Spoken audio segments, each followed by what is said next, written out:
Queria falar com os irmãos sobre um tema importante, sobre algumas afirmações de Jesus Cristo acerca da sua pessoa. Por algumas vezes, antes de nós lermos o texto, nós vemos Cristo no seu evangelho dizer a palavra eu sou. Ele se intitula como a apresentação que o próprio Deus fez a si mesmo. Abram suas Bíblias comigo, no quarto evangelho de Jesus Cristo, segundo escreveu João capítulo 6, João capítulo 6 e o verso 35 que diz assim, amém? Amém. E Jesus lhes disse, eu sou o pão da vida, aquele que vem a mim não terá fome, e quem crê em mim nunca terá sede. Amém. Somente esse verso. Queridos, hoje é diferente de praticamente 90% das palavras que eu tenho a oportunidade de trazer aqui para os irmãos. Eu quero trazer uma reflexão no Evangelho de João. O Evangelho de João, que ele é um evangelho muito diferente dos outros três evangelhos que nós temos. Nós temos Mateus, Marcos e Lucas como evangelhos sinóticos, que são evangelhos que são escritos de uma forma bem semelhante. Eles não são iguais, mas eles trazem histórias bem semelhantes, eles trazem relatos semelhantes sobre a história de Jesus Cristo, ele conta sobre a história de Cristo, mas quando nós chegamos no quarto evangelho, no evangelho de João, nós vemos João escrevendo o evangelho de uma forma mais robusta, mais teológica. Ele começa a apresentar a Jesus de uma forma diferente que Mateus, Marcos e Lucas ele apresenta. João escreve o seu evangelho para poder combater algumas heresias que naquela época estavam sendo colocadas, como que Jesus Cristo não era 100% Deus, e se ele fosse 100% Deus, ele não era 100% homem. Então o gnosticismo, que era uma seita daquela época, que crescia, então João escreve para dizer que Jesus Cristo, ele é o Filho de Deus, e ele era 100% homem e também era 100% Deus. Às vezes, uma sutil crença diferente do que as escrituras dizem que pode acarretar numa diferença teológica muito grande no seu final. Se nós desviarmos uma faixa, duas linhas paralelas, 1 centímetro de cada vez, quando começa a andar, você não percebe, mas se você andar 5, 10, 15, 20 quilômetros, você vai ver que tem uma diferença gigantesca entre as duas linhas paralelas. E é a mesma situação aqui. João, ele começa no capítulo 1 e no verso 1 dizendo, e no princípio criou Deus, no princípio era o verbo, confundi com Gênesis. João capítulo 1, versículo 1, ele diz, no princípio era o verbo estava com Deus, e o verbo era Deus. Ele começa fazendo a primeira afirmação de que Jesus Cristo é Deus. Todos os outros evangelhos, você vai ver Mateus, Marcos e Lucas começando uma genealogia. Começando um a explicar que Jesus veio como servo sofredor. Outro veio dizer que Jesus veio para aqueles que eram mais pobres, para os mais humildes. Outros veio dizer que Cristo, ele vem de uma genealogia de Abraão, depois de Abraão, depois de Davi, filho de Davi. Mas João, ele vem relatando e cravando com os dois pés no peito, dizendo, Jesus é o Filho de Deus, ele é o Deus encarnado que veio aqui na terra para nos salvar, amém?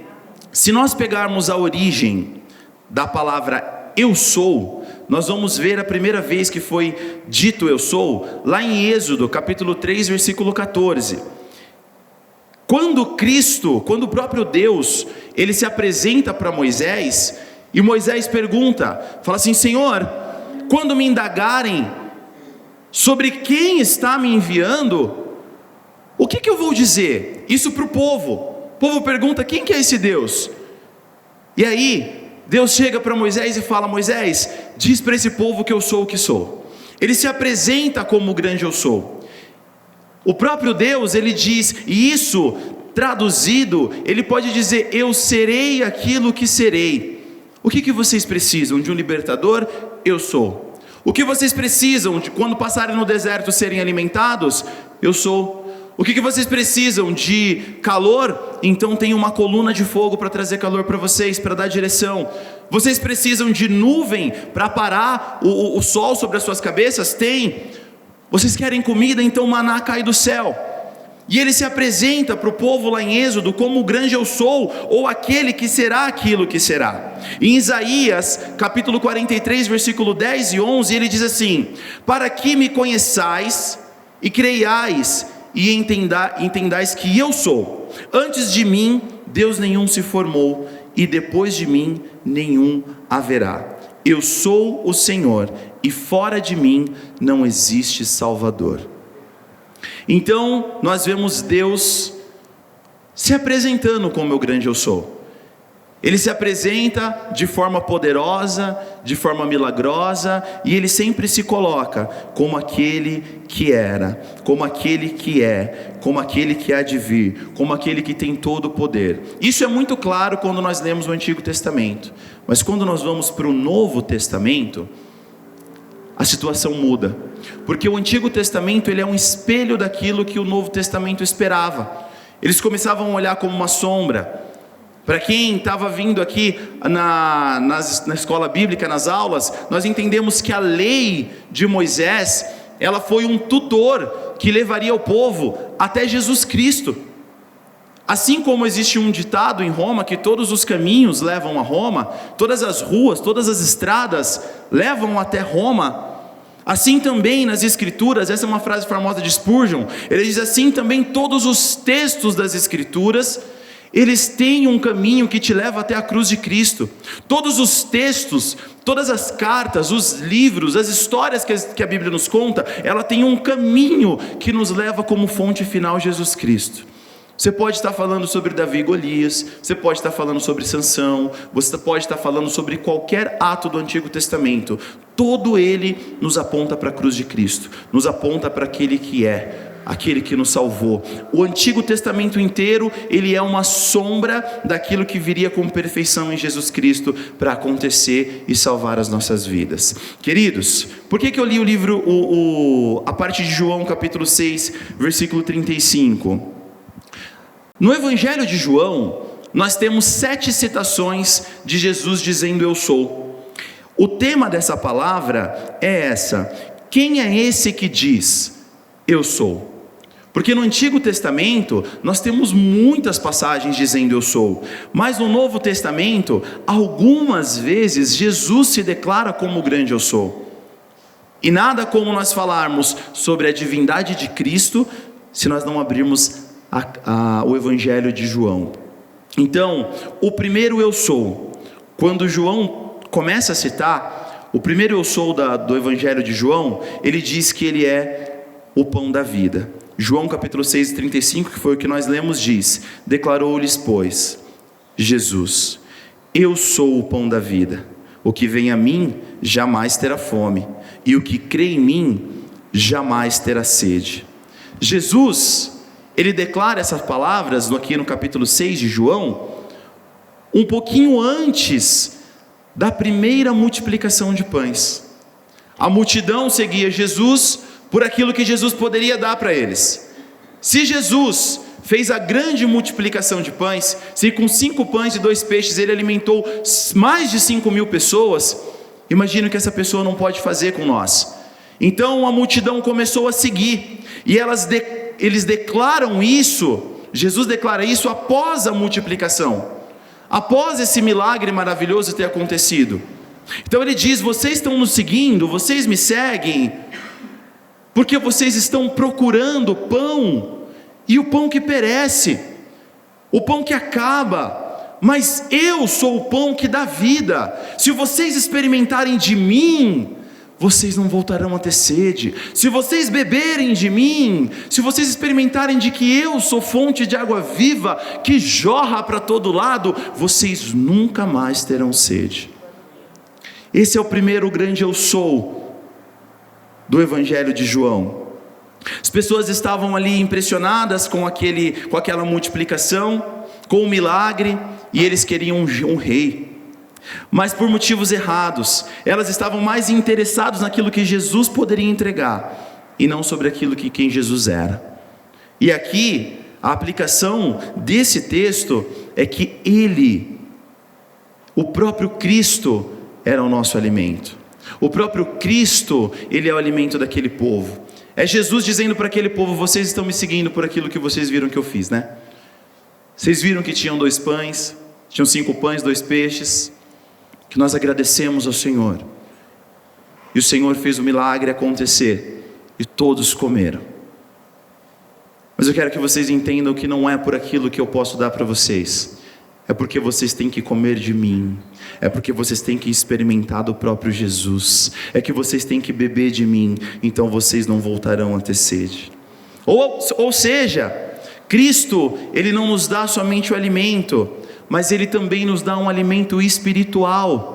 Ele também sacia esse espaço dentro das nossas almas que se chama Jesus Cristo, que se chama Deus, que se chama Espírito Santo, dentro de cada um de nós. Nós precisamos ser alimentados até comermos esse pão da vida eterna. E Jesus também está fazendo alusão, nesse texto, ao maná que caiu do deserto, lá em Êxodo, capítulo 16. E Cristo se declara superior ao maná. Ele diz: vocês sabem das histórias que vieram lá do Antigo Testamento, do nosso povo que estava no Egito, rodando, perambulando, porque não obedeceram e não estavam segundo um caminho reto. Mas eles clamaram, e o Senhor mandou maná do céu, e a ordem que Deus deu é que se vocês pegassem esse maná e guardassem, ele apodreceria. Porque eu quero que o meu povo dependa de mim diariamente, todos os dias. Quando vocês formem as suas tendas para dormir, se você pegar aquele maná que cai do céu e colocar dentro da tenda, eu farei apodrecer. Você quer ter pão fresco de novo? Vem ter comigo.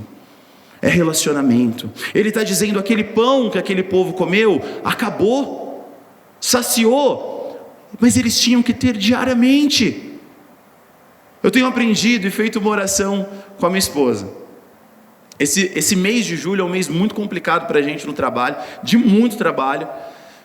E eu digo para ela: a gente acorda e a oração que a gente faz é: Senhor, nos livra hoje, nos dá a sua graça hoje. Eu não vou pedir o mês inteiro, mas hoje eu preciso que o Senhor haja.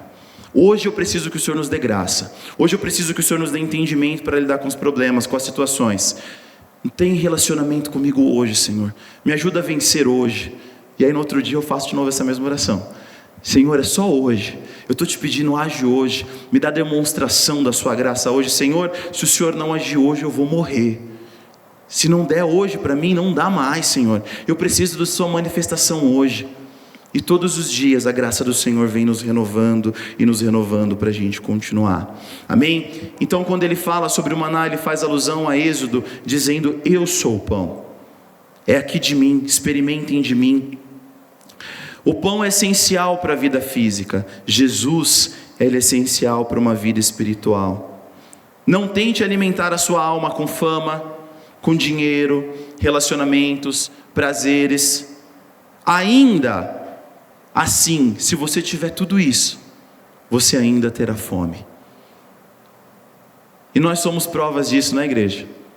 Quando éramos ovelhas perdidas e alcançávamos alguma coisa e batalhávamos, eu pelo menos sempre fui assim. E batalhei, e quando conquistava eu falava: nossa, parece que eu não conquistei nada. Parece que esse vazio aumentou. Parece que eu só preciso de algo maior agora. Aí você batalha, quando conquista você olha e fala: nossa, não era isso, agora eu preciso disso. E você vai ver que nunca vai ser alimentado, porque nós precisamos ser alimentados dele. Então Jesus declara no primeiro eu sou o pão da vida. Segundo eu sou, ele diz lá em João capítulo 8, vamos ler comigo, João capítulo 8, versículo de número 12. O segundo eu sou, ele diz: João capítulo 8, versículo 12. Falou-lhes, pois, Jesus outra vez, dizendo: eu sou a luz do mundo. Quem me segue não andará em trevas, mas terá a luz da vida. Essa declaração que Jesus faz, ela acontece logo depois daquele episódio da mulher que foi pega em flagrante adultério. Lá de João, do capítulo 8, do versículo 1 ao 11. Num momento de profunda escuridão moral, religiosa, os fariseus queriam usar uma mulher como armadilha para acusar Jesus. Ele vem, porém, e oferece o perdão de graça a essa mulher. Ele vira para essa mulher, tentaram pregar ali uma peça em Jesus, dizendo: ó, essa mulher foi pega em flagrante adultério. A lei manda apedrejar. E você? O que você diz que a gente tem que fazer? Olha a pegadinha. Se Jesus, ele diz: cumpra a lei, apedrejem essa mulher, ele não poderia ser o Filho de Deus, porque o Filho de Deus, ele não poderia causar sangue, derramamento de sangue, ele não poderia ser uma pessoa que matasse uma outra pessoa. Se ele dissesse para perdoar a mulher, eles queriam apedrejar Jesus, porque não estava cumprindo a lei de Moisés. E aí Jesus para com uma sabedoria divina e fala: se vocês não têm pecado, aquele que não tem pecado, aquele que nunca caiu, aquele que nunca tropeçou, aquele que não tem engano na sua língua, aquele que não cobiçou com seus olhos, aquele que nunca proferiu uma mentira, que nunca apontou, que nunca olhou com maldade, atira a primeira pedra. Sabe por que saíram todos soltando as suas pernas e não sobraram nenhum? Porque se eles apedrejassem, Jesus devolveu uma pegadinha ali, se eles apedrejassem aquela mulher, eles estavam se declarando santos.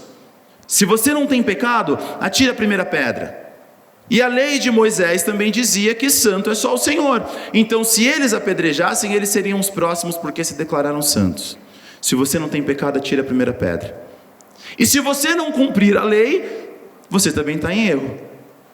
Então o que você me diz? Jesus falou: então e aí? Qual que é a sua resposta? Então eles soltaram as pedras, porque qualquer das respostas eles também seriam culpados. E aí Jesus vira para a mulher e fala para a mulher: eles não te condenaram? Eu também não. E depois dessa afirmação, logo depois desse episódio, Jesus vira e fala: eu sou a luz do mundo. Quem me segue não andará em trevas, mas terá a luz da vida. Imaginem isso, ele acaba de perdoar essa mulher, ele acaba de finalizar essa situação, ele vira e diz: eu sou. Jesus não apenas traz a luz, ele não apenas diz: aquela é a luz, vocês precisam seguir aquilo, mas ele diz: eu sou. Ele é a própria luz. A luz revela, ela guia, aparece, ela traz purificação. Se eu estiver andando no escuro, eu posso tropeçar os meus pés e cair, porém lâmpada para os meus pés é a tua palavra. Se você andar segundo a palavra de Deus, você terá clareza nas suas decisões. Ela vai te guiar.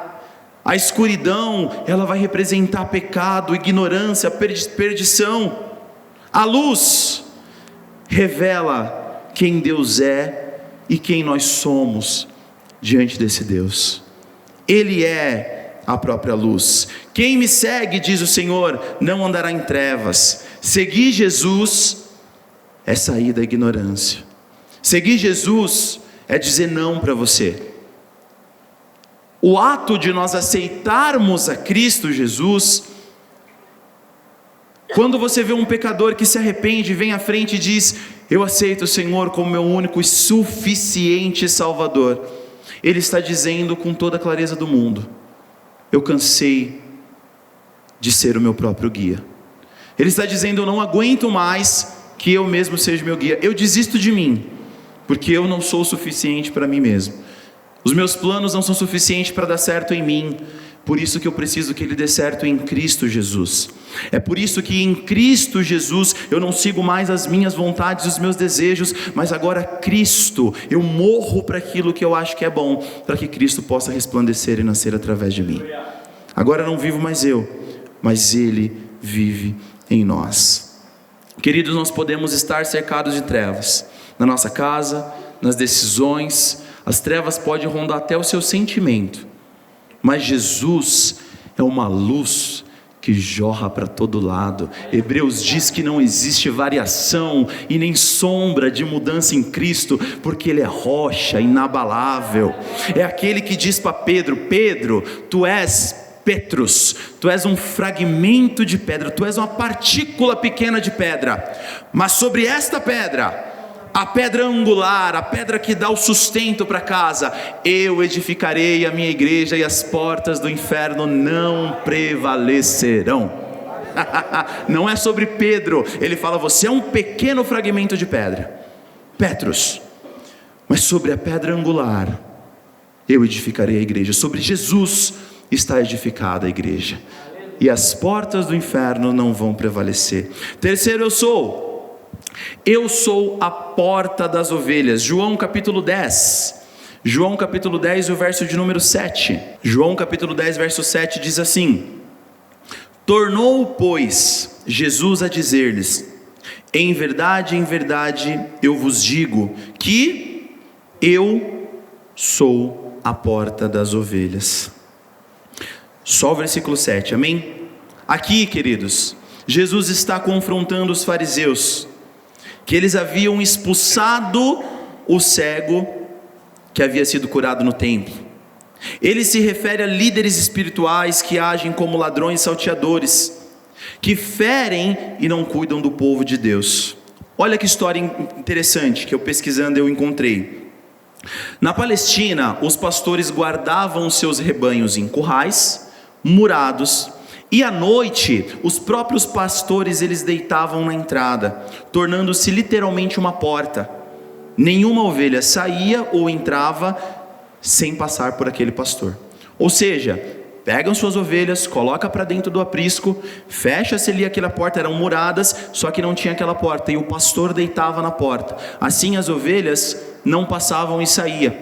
E aqui Jesus faz uma alusão que aquele povo tinha esse entendimento na hora. Muito daquilo que Jesus fala no seu ministério, Jesus está falando de uma verdade natural para nos ilustrar um paralelo espiritual daquilo que Ele quer nos falar. Quando Jesus fala, o homem sábio é aquele que edificou a sua casa sobre uma rocha.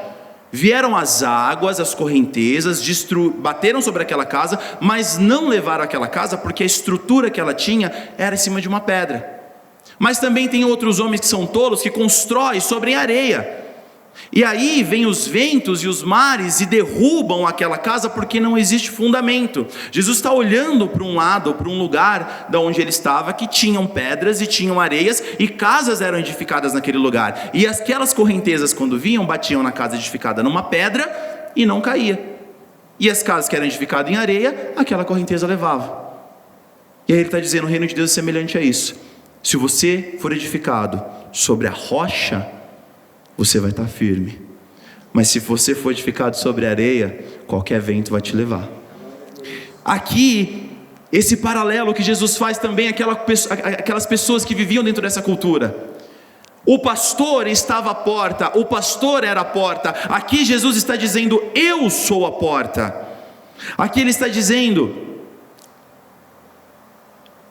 lá no versículo 9, é isso? Versículo 9: eu sou a porta. Se alguém entrar por mim, salvar-se-á, e entrará e sairá e achará o pasto. Ele é aquele que fica à porta. O terceiro, eu sou. Jesus se apresenta como a única entrada aqui para a salvação. Ele não apenas é o pastor, como diz lá em Salmos 23, o Senhor é o meu pastor. Ele não é apenas o pastor, Ele é a porta. Não há outro meio de se rendir, de se entrar em Cristo Jesus, de se fazer parte da comunidade de Jesus Cristo, se não for por Ele. A porta é Ele. O terceiro eu sou, ele diz bem claro: eu sou a porta. E aqui nós temos que rejeitar qualquer outra tentativa de acesso a Deus. Se Ele é a porta que nos encaminha, Ele é a porta que está aberta para que a gente possa entrar, o mérito tem que ser totalmente excluído do nosso meio. Ninguém consegue servir a Cristo baseado nos seus méritos.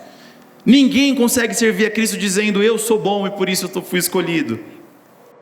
Toda tentativa de chegar a Deus por mérito, por uma religião, por um ritual, por uma tradição, ou até mesmo por caridade, é uma anulação da cruz de Cristo. Qualquer forma de você chegar a Jesus Cristo, por qualquer mérito seu. Sabe quando fala assim: ah não, Cristo me salvou, mas eu nem dei trabalho. Sabe aqueles testemunhos bonitos de ouvir? O pessoal fala: nossa, eu fui tomar um tiro, a arma não saiu, o cara tirou 7 vezes, nenhuma bala saiu, aí o cara saiu correndo, caiu na água, nadou por horas, depois saiu, e aí se converteu a Jesus. Tem gente que tem um testemunho muito forte, mas tem gente que não, que nasceu, seguiu a sua vida, estudou, casou, não teve nenhum tipo de estorvo na sua vida, que não se perdeu em caminhos muito tortuosos, no sentido de não cair na lama como os demais, que não foi para as baladas da vida, drogas, álcool, mas estava perdido exatamente como uma pessoa que tais coisas praticam. Estavam perdidos de tal maneira também. E tanto um quanto o outro, ambos precisam e necessitam da graça de Jesus Cristo para ser salvos. Tanto aquele que se melou, a ovelha que se melou mais na lama, o porco que voltou a comer da lama, quanto aquele que sempre esteve num lugar de segurança, mas Cristo um dia o alcançou. Ambos estavam perdidos e Cristo com a sua graça os alcançou. Não existe mérito para o Evangelho, é tudo por conta da graça de Deus. Muitos tentam entrar por outras portas. Filosofia, você precisa ser um cara culto, você precisa ser um cara inteligente. Espiritualismo, eles vão dizer que tiveram revelações, que tiveram sonhos, vão entrar para a parte mais espiritual do Evangelho, vão dizer que fazem boas obras, mas tudo isso é por meio da graça de Cristo. Jesus é a porta da salvação, da paz, do descanso, da comunhão. Ele protege por dentro e Ele nos conduz por fora. É Ele que nos dá esse caminho, queridos. Portas humanas se fecham, mas a porta do céu permanece aberta, e o nome dessa porta é Jesus Cristo. Ah, queridos, nada mais tem o poder de nos salvar. O quarto eu sou o bom pastor. João capítulo 10, versículo 11, ele diz assim: eu sou o bom pastor. O bom pastor dá a sua vida pelas ovelhas, mas o mercenário e o que não é pastor, de quem não são as ovelhas, vê vir o lobo e deixa as ovelhas e foge, e o lobo arrebata e dispersa as ovelhas. Ora, o mercenário foge porque ele é mercenário e não tem cuidado com as ovelhas. Eu sou o bom pastor e eu conheço as minhas ovelhas, e das minhas ovelhas eu sou conhecido. Logo após, querido, Jesus dizer que Ele é a porta, logo após, no texto seguinte, Ele avança um pouco mais e Ele se identifica como um pastor. Mas Ele não é qualquer um pastor, Ele é o bom pastor. A Bíblia diz que Ele é o bom pastor, e isso, Jesus está fazendo um contraste com os líderes religiosos que abandonavam as ovelhas. Aqui Ele está dizendo: quando vem o perigo, quando vem o predador, quando vem o lobo, esse pastor foge e deixa as ovelhas. O lobo entra, ele estraçalha as ovelhas e dispersa algumas outras. E Ele diz: o bom pastor, Ele dá a sua vida pelas ovelhas. Ele vai na frente, Ele mostra o caminho. Além de Ele ser a porta de entrada, Ele é o pastor que conduz as águas tranquilas. Querido, sabe por que o Salmo 23 fala isso? Sabe por que o Senhor é meu pastor, nada me faltará?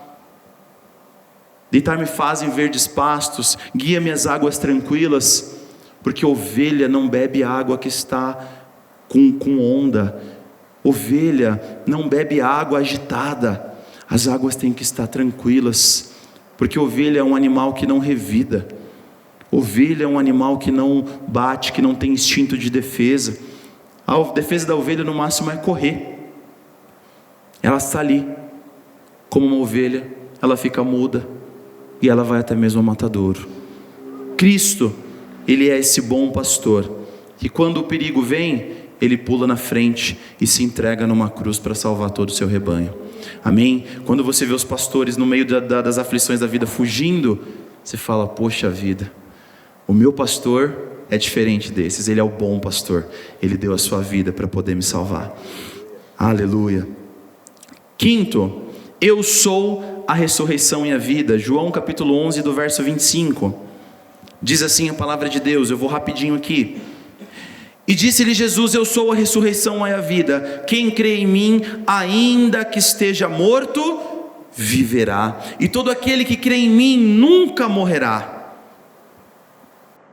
Contexto, Jesus diz isso para Maria, irmã de Lázaro, que ainda que esteja morto, se crê em mim, vai viver. Queridos, eles não entregam simplesmente a esperança para aquilo que há de vir. Aquele que estava morto voltará a viver depois da ressurreição, amém? Mas Cristo traz essa esperança para o princípio, para aquele momento quando Ele ressuscita Lázaro. Ele fala, não Senhor, eu creio mesmo que ele voltará a viver um dia na ressurreição. Jesus fala, não, eu trago essa esperança para agora. A esperança futura existe, mas essa eu estou trazendo para agora. Ele diz, ainda que você crê em mim, vai viver. Jesus, ele afirma ser a fonte de vida eterna, não apenas um intermediário entre a ressurreição, mas a essência da vida. Ele é essencial para a vida. Você pode estar, querido, cercado por morte nos seus relacionamentos. E quer uma área difícil? É relacionamento. Quer uma área complicada com o ser humano? É relacionamento. Seus sonhos podem estar cercados por morte, seus propósitos, mas Jesus, Ele é capaz de dar vida novamente àquilo até que já foi sepultado. Jesus é capaz de dar vida para o sonho que você deixou de sonhar. Jesus é capaz de dar vida para o projeto. Jesus é capaz de dar vida para a vontade de servir que você tem, até que você já desistiu, mas Ele é capaz. Ele não pede para que a gente tenha esperança somente na próxima vida, somente quando Ele vier e nos levar para morar com Ele, mas Ele traz essa esperança para o hoje. Ele diz, eu sou, é a capacidade naquilo que eu posso fazer. Jesus está presente até quem morreu, até aquilo que não pode mais estar inanimado, aquilo que já está terminado e decretado que não pode acontecer. Deus é poderoso para dizer volta à vida e Ele voltar. Esse é o Deus que nós servimos, esse é o Deus que nós cremos. Querido, não deixa que as adversidades da vida ou o diabo roube a certeza que nós temos como igreja de que Cristo está no controle de todas as coisas. Não deixe as dificuldades do dia a dia, do trabalho, colocar-se na nossa frente, para que a gente não creia nessa verdade. Sexta verdade, Cristo se coloca como eu sou o caminho, a verdade e a vida. Vai para João 14, versículo 6. Disse-lhe Jesus, eu sou o caminho, a verdade e a vida. Ninguém vem ao Pai, a não ser por mim. Aqui, durante a última ceia, Jesus prepara os discípulos para a sua partida. E aí Tomé pergunta, Senhor, não sabemos para onde vais, como nós podemos saber o caminho para onde o Senhor vai? E aí ele responde, eu sou o caminho. Nenhum tempo, nenhum período em que nós ouvimos muito dizer o relativismo aí fora, não, o importante é você ter uma religião, o importante não, você não está nas drogas, faz bem para você, você se sente bem, então está tudo bem, mas esse não é o evangelho. Que negócio é esse que faz bem para você? Aonde nós temos esse entendimento? Não, faz bem para você, segue. Não, não foi isso. Te faz feliz? Continua. Que negócio é esse? Nós não somos mais de nós mesmos. Nós fomos chamados para servir a um Senhor, somos servos de um Senhor, somos comprados com sangue, por alto preço. Não existe outro caminho. Não, todos os caminhos, você precisa meditar, você precisa ser uma pessoa melhor. Que negócio é esse de pessoa melhor? Como você consegue de si mesmo ser uma pessoa melhor? Você precisa da capacitação do Espírito Santo para você ser melhor. Você precisa da presença de Deus dentro de nós para que a gente consiga responder com fé aquilo que nos pediram. Nós precisamos da capacitação do Espírito Santo para poder exercer as nossas obras, até a do trabalho. As suas capacitações, pastor Daniel pregou aqui, inspirado pelo Espírito Santo, sobre homens que receberam no domingo, sobre homens que receberam o Espírito Santo para a construção do templo, dos utensílios sagrados. Foram cheios do Espírito Santo para exercer funções, e não era pregação da palavra, não era louvor, era aquilo que eles faziam nas suas casas, era aquilo de que os seus trabalhos, você precisa ser cheio do Espírito Santo para você encarar o seu trabalho. Ele é o caminho, não apenas aponta o caminho dizendo, é ali que se anda, mas Ele é o próprio caminho que leva ao Pai. Ele é a revelação perfeita de Deus, o padrão da realidade. Ele é a vida, Ele é fonte de vida abundante e eterna. Não existe atalhos para Deus, não há pluralidade de meios, não são todos os caminhos que levam a Deus. O que leva a Deus é o caminho que está nas suas Escrituras. Isso aqui leva a Deus. Qualquer um outro caminho que te apresentarem, se não tiver base nas Escrituras, foge, porque o caminho é o Senhor Jesus Cristo. Ele é o nosso caminho, Ele é a nossa verdade em tempos de tantas mentiras, e é de todas as mentiras, e Ele que nos dá a vida. E o último, eu sou a videira verdadeira. João capítulo 15, versículo 1, diz assim: eu sou a videira verdadeira, e meu Pai é o lavrador. Toda vara em mim que não dá fruto, atira, e limpa toda aquela que dá fruto, para que dê mais frutos. Vós estáis limpo pela palavra que eu tenho falado. Está em mim e eu em vós. Como a vara de si mesma não pode dar fruto, se não estiver na videira, assim também vós, se não estiveres em mim. Eu sou a videira, vós as varas. Quem está em mim e eu nele, esse dá muito fruto, porque sem mim nada podeis fazer. Queridos, essa última declaração do grande eu sou, de Jesus Cristo aqui, Ele está falando na noite que antecede a cruz de Cristo. Jesus caminha com os discípulos, após Ele usar essa metáfora da videira verdadeira, muito conhecido lá em Israel, como um símbolo da nação. E aí Jesus se apresenta como a videira verdadeira, contrastando com Israel, que foi infiel em frutificar. O contraste de Jesus aqui dizendo, eu sou a videira verdadeira. Israel, como a videira, sempre usado, não frutificou, não aceitou Jesus como Messias. E aí Cristo vem e diz, eu sou a videira verdadeira. E aqui, Ele diz, se vocês estiverem em mim, vocês também darão fruto. Porque somente um galho de uma árvore, quando ele é enxertado dentro da árvore, ele pode dar fruto. Se você corta um galho de uma árvore e deixa fora da árvore, ele perde a vida, ele seca e morre. Mas se aquele galho ele for tirado e ele for enxertado dentro da videira verdadeira, queridos, aí sim eles vão frutificar. Isso que Jesus diz, está em mim e eu em vós. Como a vara de si mesma não pode dar fruto se não estiver na videira, assim também vós não darão fruto se não estiverdes em mim. Ele, queridos, Ele é a videira verdadeira.